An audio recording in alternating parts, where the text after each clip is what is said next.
33 minutes past the hour. Welcome back to Weekend Express. Time now to take a look at what's making headlines on the dailies. And in studio for this conversation, we have lawyer Nelson Hathi, as well as governance expert and High Court advocate Ndegwa Njiru. Many thanks for joining us, gentlemen. Yeah, thank you. Good morning. So let's begin with what's making headlines on the Saturday Standard this morning, and that is the top story. We're focusing on how IEBC fully led to high cost of ballots. And this is a fresh report on page 11 of the paper this morning, a very big expose. Let's turn to page 11 of the paper. And of course, a lot of questions are still being asked in the country. The headline here is how IEBC bent over backwards to give a 2.5 billion shilling deal to a Dubai firm. So in the past week, we've seen accusations and counter-accusations from across the political divide surrounding the tendering and the printing of the ballot papers. And so Al Ghurair is the Dubai firm that is on the spotlight surrounding this.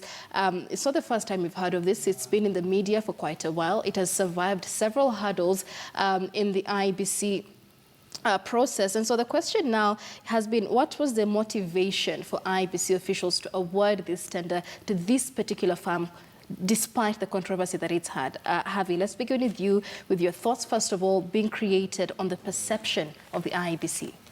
The accusation that the IEBC seems to face from a bigger section of the political divide is that this contract was procured in a manner intended to benefit a particular individual, not necessarily to compromise the electoral process, but so to speak, to ensure that one party is able to collect part of the contract price through some means.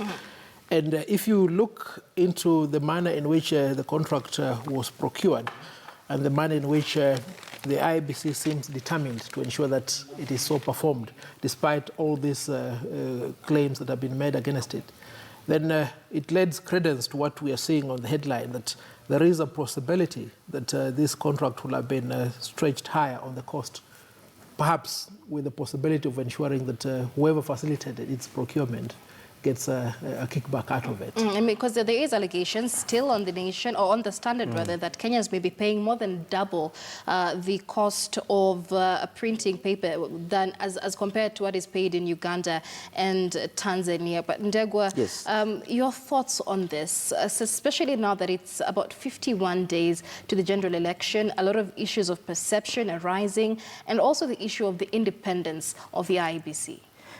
Michelle, I think the country is in what I would perceive to be in a catch-22 situation, that we must deliver elections, and the elections that the IEBC must deliver must be acceptable to all the players, and most importantly to the two functions, that is NASA and Jubilee. And to begin with, there are processes that are normally seen, or there are some fundamental issues that are normally seen to be capable of delivering a free and a credible and acceptable elections. One of them is for the people to have confidence in the process. The other thing is for the people to have faith with the process. And the third thing is for the people to believe that the process is beyond reproach, like the sister's wife. And now what the IEBC has actually presented to us is a situation whereby all these principles are lacking.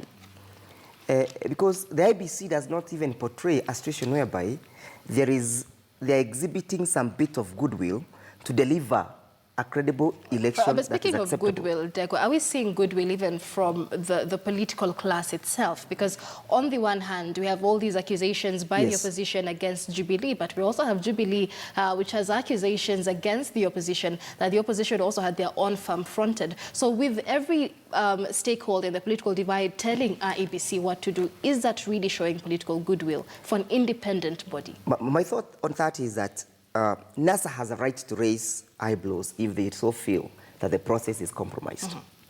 And that burden lies with the IEBC to defend their position, that no, this is how the tender was procured. But when you see the other function coming to defend an independent body, anybody having or participating in that election is going to develop some cold feet, because the question would be, why are you coming to defend this organization whom we have placed a case before? It would have been easy if the IBC came clean and told the Kenyans the reasons as to why they landed on this particular company. Right. And of course, they are saying that this company has been participating and procuring balloting materials in the previous by-elections. But we are not in a by-election situation. We are in a situation whereby the general election is supposed to bring a regime change or retain the change. Right. So there are two functions fighting. One fighting to dislodge the status quo. The other one fighting to retain the status quo. So the perimeters which applies in a by-elections cannot be applied in a general election of this nature. Right. I mean, and of course, as we speak, we've had the opposition NASA saying they will go to court to fight this particular awarding of this tender. But on the other hand, we've seen IBC hold their stand. On the front page there, we have Wafula Chebukati saying there will be no fresh retendering of this process as there are legal repercussions to terminating such a deal. Wakili Havi, what legal repercussions are we looking at, especially when NASA goes to court? Two things. Sometime last week, Parliament approved the budgetary allocation towards the consideration for this contract. So the most immediate concern that IBC and the political players will be facing will be a claim for breach of contract from Al Ghurair. But that notwithstanding, it's not a bar to whoever is dissatisfied in the manner in which this contract was procured from going to court. And I think the reason that informs the claim by NASA that they really need to go and challenge this contract in court is a little bit well-founded. Reason being that when the matter first went to court and was determined in February, the trial judge indicated that the entire process must be commenced afresh. And the reason why the process had to be commenced afresh was because the IBC was not properly constituted by the time this contract was awarded. Now, when the court says constitute yourself and commence the process afresh, it just meant that, because the contract that had initially been given to Al Ghurair had been given through a competitive process, not through a selective process. Right. There was sufficient time within which IBC ought to have undertaken a competitive procurement. But what IBC did leaves so much to be decided. In fact, they filed an appeal, which they withdrew midway. And then Al Ghurair itself now filed another appeal, which took another 3 or so months. So to speak, between the two of them, they wasted those 3 months. Now, they cannot come now and say, look, we didn't comply with what we were directed to do by the court because of time constraints. It was their responsibility to have ensured that this procurement was done in the manner directed by the court. And I think to that extent, NASA has a very legitimate legal claim to put across in court. All right, and so we've had so many stakeholders now calling for the cancellation of this process, asking IBC to begin all over again. But then again, IBC has already said there's legal repercussions as well as time constraints in this process. So, Ndegwa, where do we go from here? Because transparency in this process is key. We are coming from a 2007-2008 post-election violence. So we understand that transparency really is key. Where do we go as a country from here? Michelle, other than just looking at the legal implications as well expounded by my senior Mr. Harvey, we also have to look at the purpose why a country goes into an election. One of the purposes to yield, one of the purpose of the election is to yield credible and acceptable leaders. Now, if one function of the political players are feeling that this process is not going to yield the leaders that the Kenyans may be expecting to vote for in a free and fair and democratic process, that is one issue that the IBC must also have a look at. But because all what we are doing is not something that has become a tradition for Kenyans to go for an election after every 5 years. There is the importance of us getting credible leaders out of that process. The other predicament is the failure to have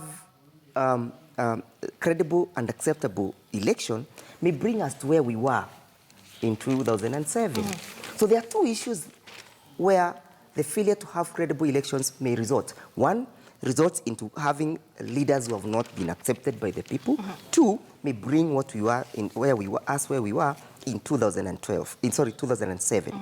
But now the question of the legal implication and the cancellation of the tender and the consequences of breach of contract as well expounded, we may have to look at what is better for this country at this time, and we go for the lesser evil.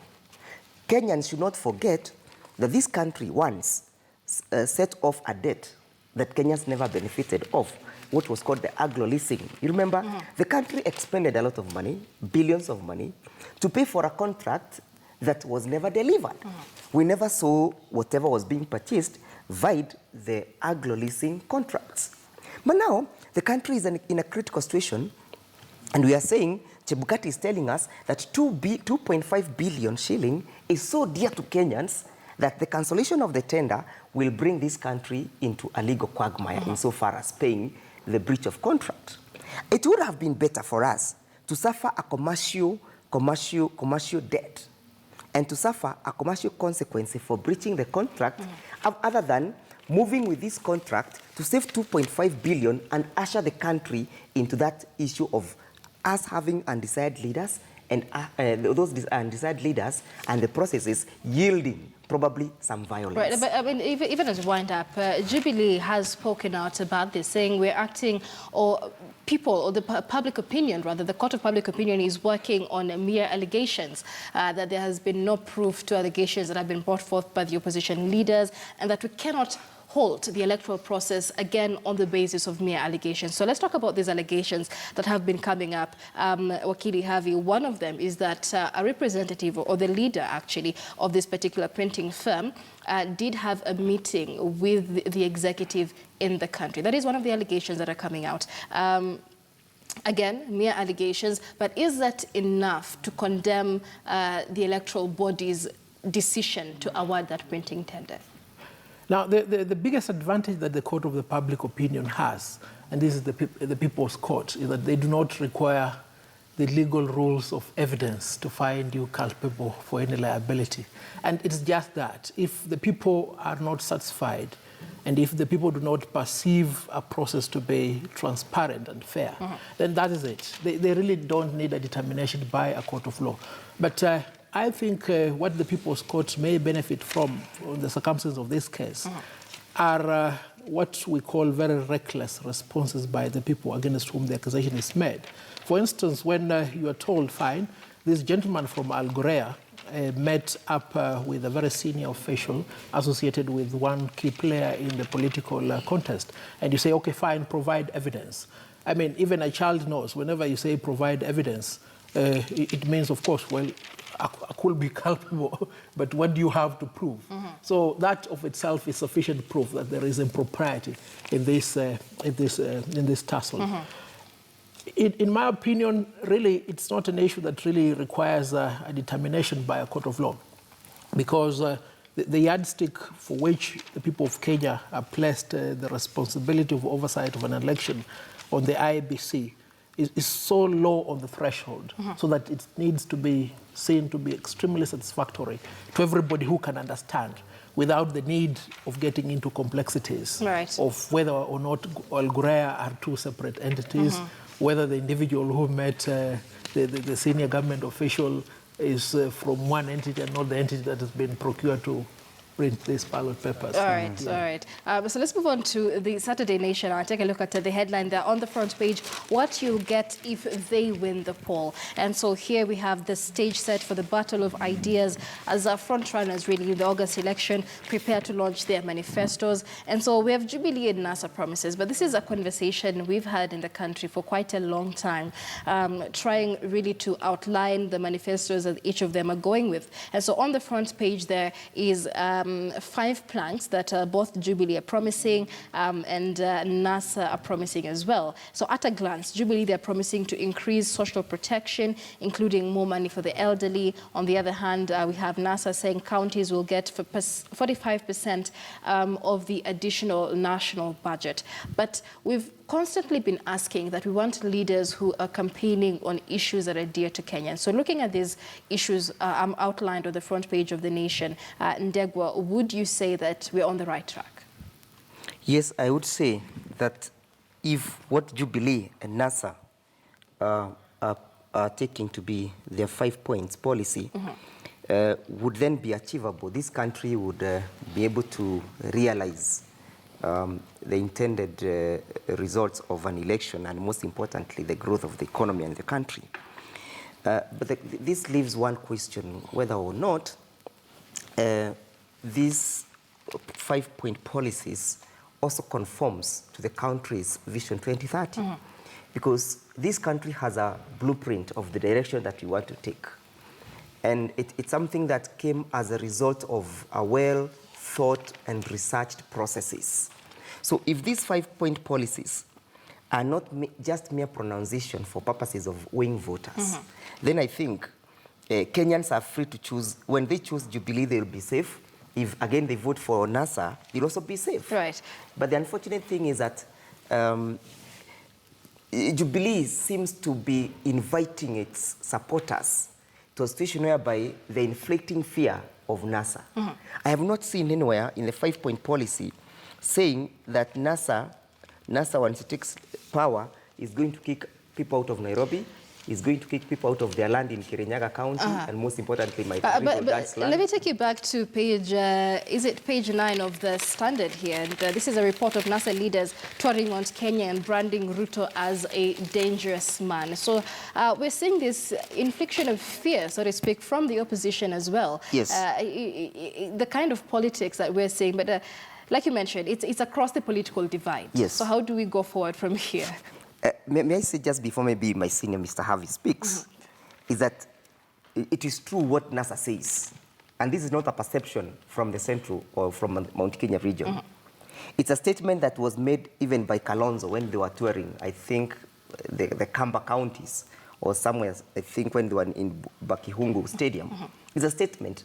And I believe the unfortunate thing is that the deputy president has not presented himself as a person who is well collected and a person who cannot easily lose his cool.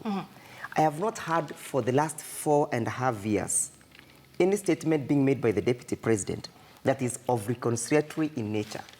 For him, he's always firefighting and throwing stones at each and every person who crosses his way. I mean, but we've also constantly seen him stand and take the podium and ask for peace, especially among national leaders themselves. Wakili Harvey, maybe just to get your thoughts on this. First of all, there's been allegations from the Jubilee Brigade that NASA may be trying to revive ICC cases against the president and his deputy.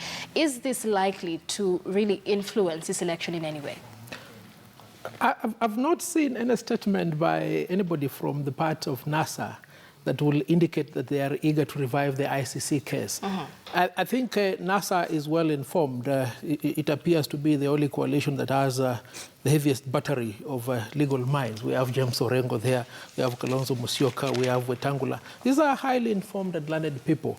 And even Raila Amolo Odinga himself, Isaac Ruto and Musalia Mudavadi are people with vast knowledge on how these matters are to be done.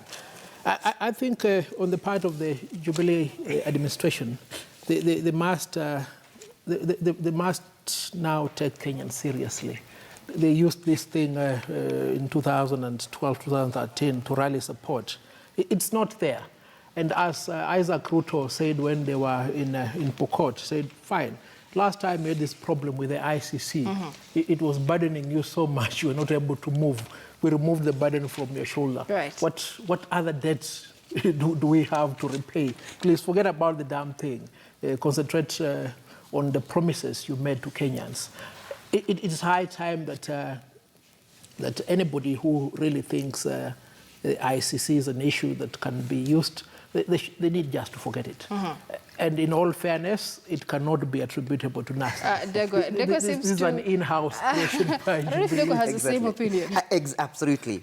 I have the same opinion, other than just to add that where I come from, we have a saying that when somebody is drowning, you'll even you'll grab anything that will help you not to drown.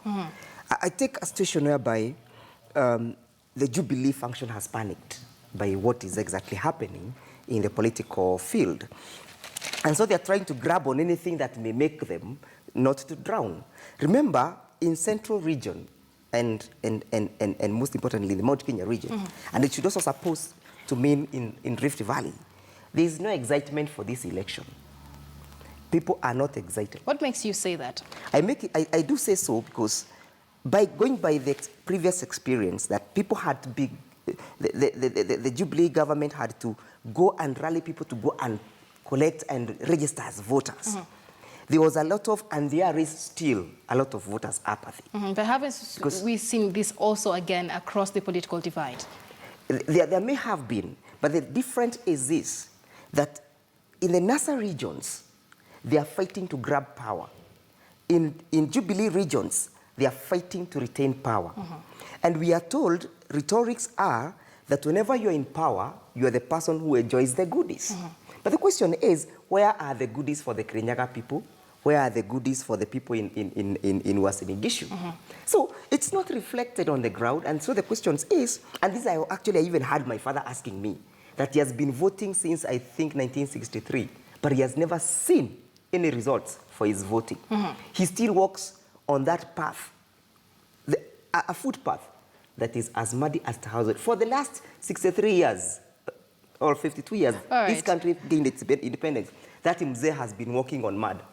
So let's hope that this election is likely to change things. But let's focus now on... So as I finish, they must bring out the ICC issue to excite and to give people the reason to go and vote. All right. We'll definitely have to continue this conversation, especially with probably a Jubilee representative in studio. But let's move on to page 19 of the paper here. And this is the scorecard for the 11th Parliament. The headline here is, never heard of these members of Parliament? Yes, they were in the 11th Parliament. And so this is a report on page 19 and 20 of the paper. As we speak, of course, the 11th Parliament has just had their last meeting this week, and there's been a lot of questions as to what they have achieved in the past 4 years and what still remains in the in tray of a Parliament that is likely to be passed over to the next Parliament. Wakili Havi, let's begin with you first of all, and how this 11th Parliament has performed. The 11th Parliament has performed dismally, in my opinion, reason being that their main function was to undertake legislation to enable the implementation of the core values that were set out in the Constitution. Now, they have done a lot of that on account of volume, but when it comes to quality, there's so much to be done that ought to have been done. You remember, like, the Constitution was geared towards ensuring that the entire administration is concentrated within the framework of the people, and that the representation was almost equal, or if not equal, on almost a semi-level field. Look at the two-third gender equality rule that the people of Kenya struggle so much to ensure that it's put in the Constitution, with the hope that there will be legislation to that effect. This thing has been torpedoed almost 3 times. A clear indication that many of these parliamentarians do not have the interest of the Kenyans at heart. And last week, I remember a very good friend of mine, Major General, no, it's not a Major General, it's a Major John Waluke. He said, look, here in Parliament, our business is just to eat. You give us the money, we'll legislate in the manner in which you want. I think there's no better representation of how to define this Parliament than what Major Waluke says. They have just been there to eat. I mean, who would you say has been the one parliamentarian who stood out most for you in terms of participating in Parliament and bringing out issues and legislation? I wouldn't have one, I'll have 2. And fortunately or unfortunately, they appear to be lawyers. This will be Peter Kaluma, the MP for Homa Bay, and Priscilla Nyokabi. Priscilla Nyokabi has come up with so many legislation which are intended to ensure that the initial intention set out in the Constitution towards devolving and giving the people the biggest service out of the laws is achieved. to that extent, I think she goes home with about three statutes. Same with Kaluma. They've been very vocal, bringing out what really is of great concern to the people. And look at these individuals. They are very young. I think Kaluma could be in his early 40s, Nyokabi in her late 30s. And these are the type of individuals who want in parliament. People who are not only young in age, but also very youthful in their thought pattern. And speaking of the representation, because that really is the job of a member of parliament. So look at page 20 of the Nation here. And to post an average score, according to the Nation, a member of parliament is expected to have spoken 700 times in the entire duration of his or her term in the National Assembly. But for a good number of legislators, this has been a Herculean task. So there's a picture there, several pictures rather, of members of parliament who are seemingly unknown to Kenyans because they either have never been seen speaking in parliament, or really have no legislation or any piece of legislation that is linked to them. And so we have quite a few there. But what does this mean in terms of taking into account our leaders, especially when it comes to their job descriptions? Because really, the job of a parliamentarian is to represent his people. And if a member of parliament has never been seen speaking in parliament, what does that mean, Degwa? May I say that I'm surprised that these guys were in parliament. I have never seen them even on a political podium, let alone in parliament, in a political rally. Maybe I've never even seen them in a demonstration for heaven's sake, or even holding a conversation on the streets, let alone in parliament. So I am surprised that this is the kind of the leaders that Kenyans do elect. But of course, I'll give the genesis of how we got ourselves to this. And there are many. These are not just the one, the number. We got ourselves here when we were told that we must vote a 6-piece election. So in that 6-piece, anything goes as long as you are clothed on that particular suit. And that's how we got up these kind of leaders into parliament. It's unfortunate that these people have been taking their mileage every time, the travel mileage. They've been taking all their allowances. We have been paying them for being moribunds in parliament. So the question is, what is available for Kenyans? Can we surcharge them to return our money? If a member speaks only 42 times and a member only speaks, by the way, this guy called Alex Kosgei, the guy is said to be very young, youthful, is a son to the former Tiredet Kosgei. And then the question is that parliamentarians were surprised when they saw him in parliament. Is he a member of parliament? I'm sure even the speaker might have attempted to declare him a stranger. Even look surprised. And even look surprised that he himself was elected. So I am urging Kenyans this time round. They have been presented with a rare opportunity that this country has never had, whereby we are having a quilt of many colors. There is independent, there is Jubilee, there is NASA, there are people from NAC Kenya. We should have that mixture of a quilt so that we can have the beauty of people who are capable of demonstrating maturity, political maturity, and the ability to understand the reason as to why they went there. Right. But if they are going to be called to the rallying call of the suit again, the 6-piece suit, we'll still find ourselves having such kind of leaders. May I say, even in Kirinyaga, suffice to mention that there are people we have never heard speak. I don't even know how they speak. Not even in a church harambe, they never speak. Even when they walk in, the priest cannot realize and recognize that a Mheshimiwa has walked in.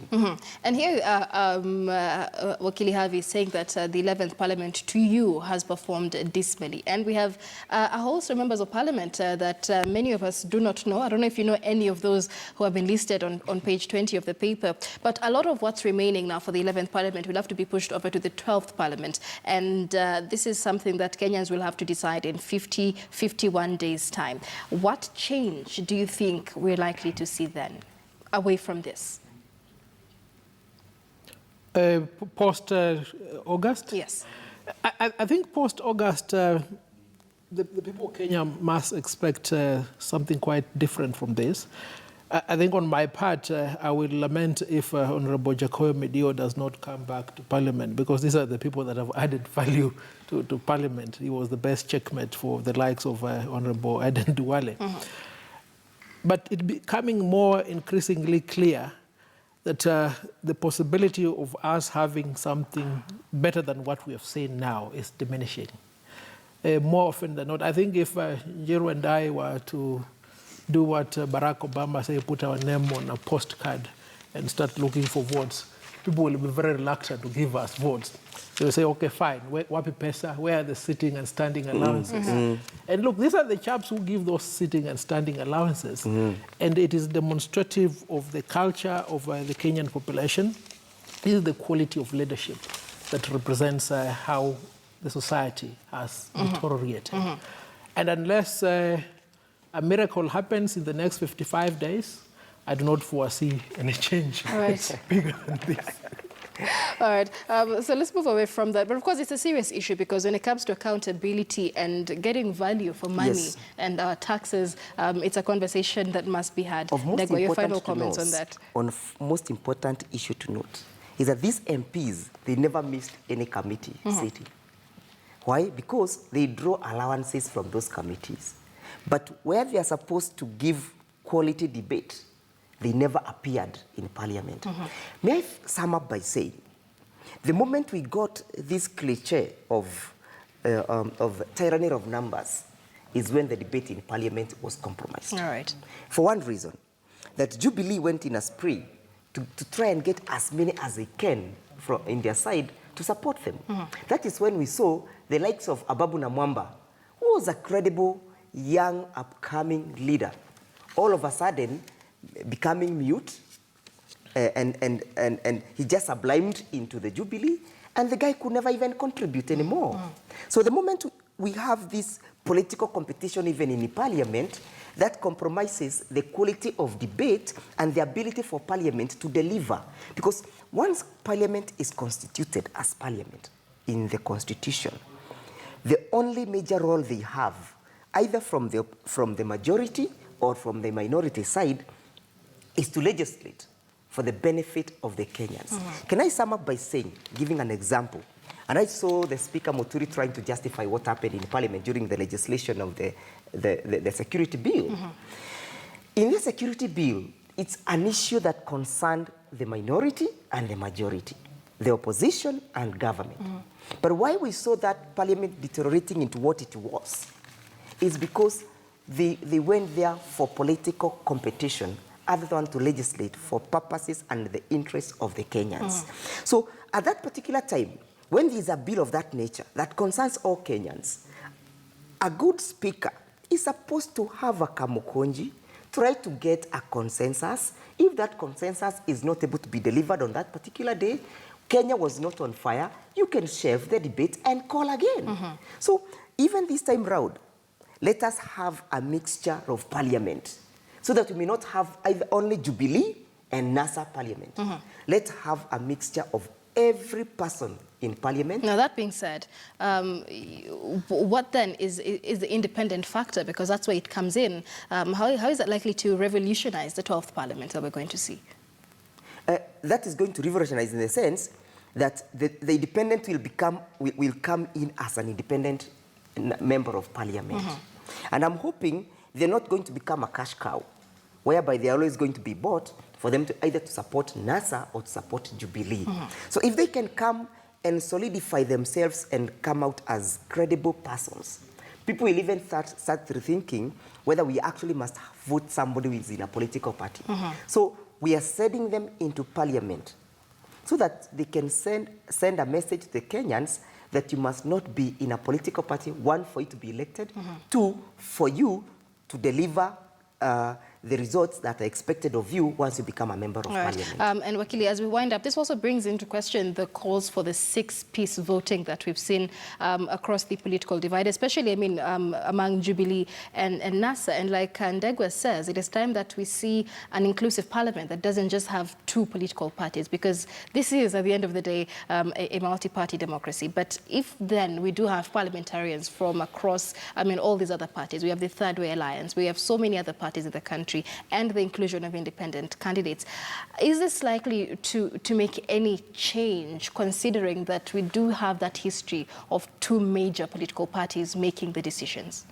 I may want to differ with my good friend here, Njiru, and for well-founded reasons. The entire system upon which the democratic space in Kenya has grown was to entrench multi-party politics. In essence, worldwide, all democracies end up having two major political parties that determine either who will be in power or who will be in opposition. And as and when these individuals take a contest to the people and one of them takes power, invariably, the moment they get into office, let's say, for instance, the party that has won, it forms the government, and they forget the party structure with the hope that in the event that they will need that party structure, they'll either take it up or constitute another one. And with that basic foundation, it's not that I'm being very pessimistic, but I do not foresee a greater impact on the part of the independent candidates. Reason being that the entire manner in which the business of Parliament and the Senate are organized, they're organized on party basis. Even the committees, even in the House, there is the majority and the minority side. There is no middle ground position. So invariably, come September, when all the dust will have settled, I think the story of the independence will have disappeared. And we have sufficient historical reasons to justify that. Even in situations whereby the two contestants have either ascended to power as government and one has been relegated to the minority side as the opposition, you always see a shift amongst the divide, more often than not from the minority towards the majority.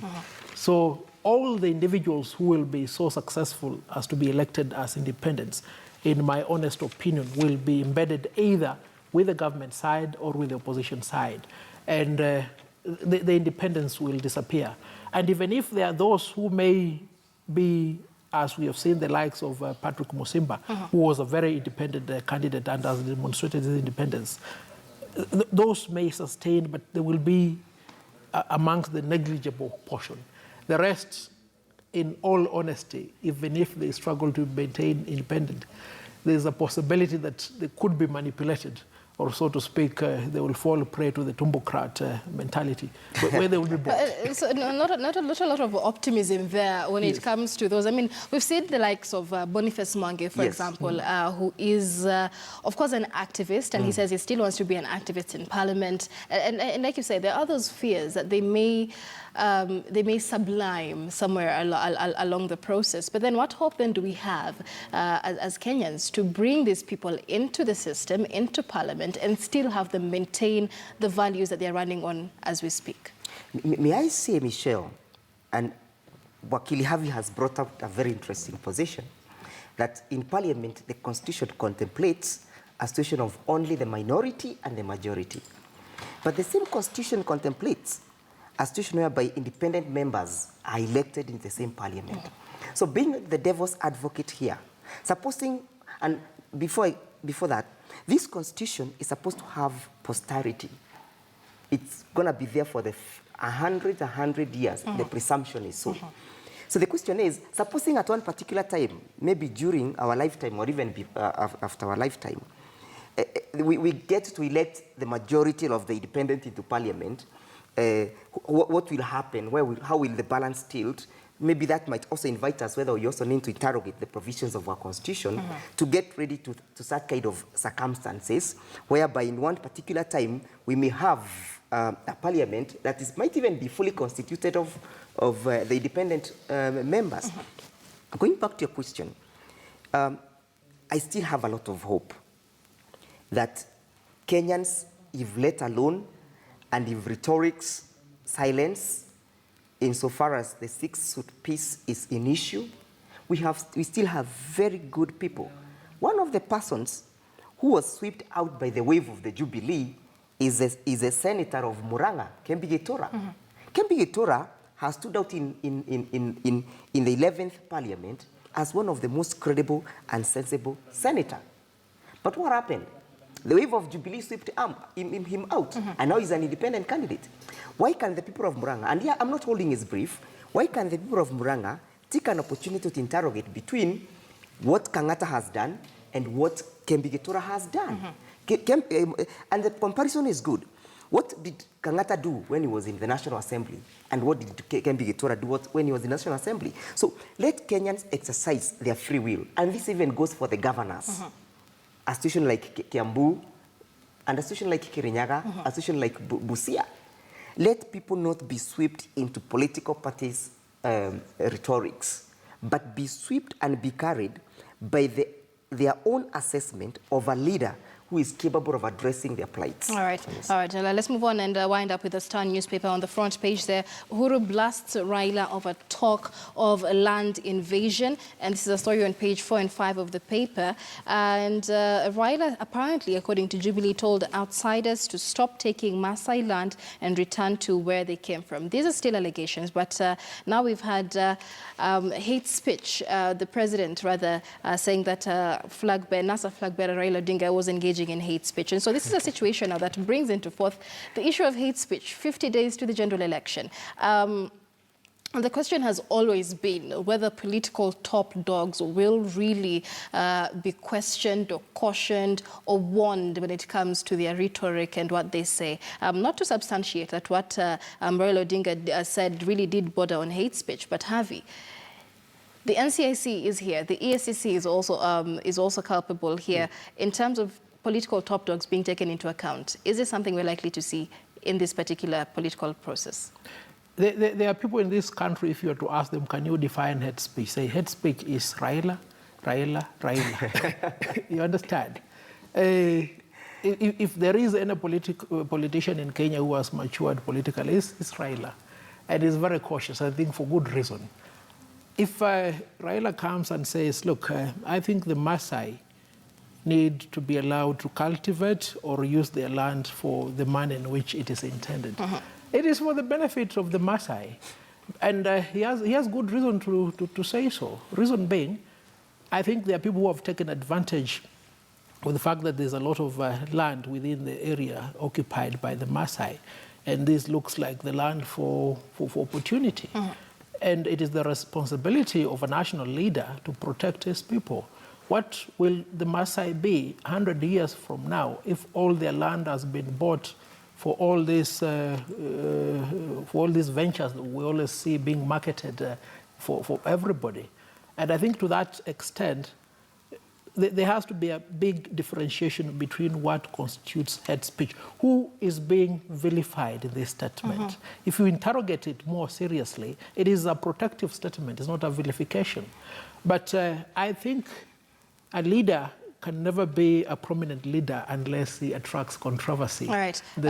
And there's nobody who attracts the largest amount of controversy than Raila, which I think it's okay. It's a scorecard for him. It's a political point upon which he's able to create dust for the rest. I don't know if you would agree, Ndegwa, because I mean, I don't think anybody who's being called out on allegations of hate speech would actually admit to having said hate, propagated hate speech. And they would, like Nelson Harvey's word, say they were protecting their people. But just also taking one Raila Odinga into account, were his remarks in order?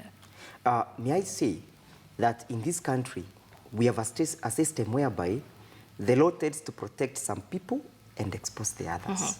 When the law favors you, you cling on it. When it doesn't favor you, you brush it off.